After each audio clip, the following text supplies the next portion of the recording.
Warehouse transfers.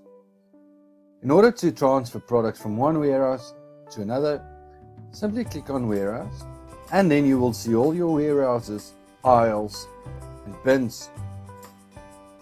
To transfer a product, simply click on the product you would like to transfer and drag it to the new bin.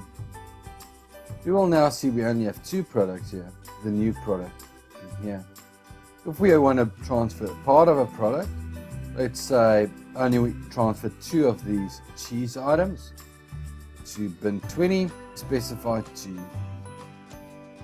You can also transfer all the products by highlighting all the products and then moving them to the new bin.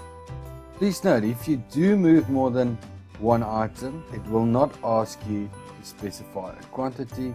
It will physically move all the items in that bin to the new bin location. If you ever transfer an individual product with more than one quantity, it will ask you the quantity you would like to move.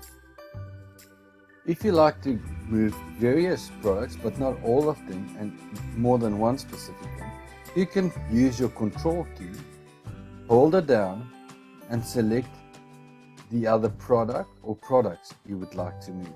By simply selecting and highlighting it as follows, you can then move the products around like that. Thank you for watching this short video. If you have any specific questions or would like to get more information, please don't hesitate to contact us.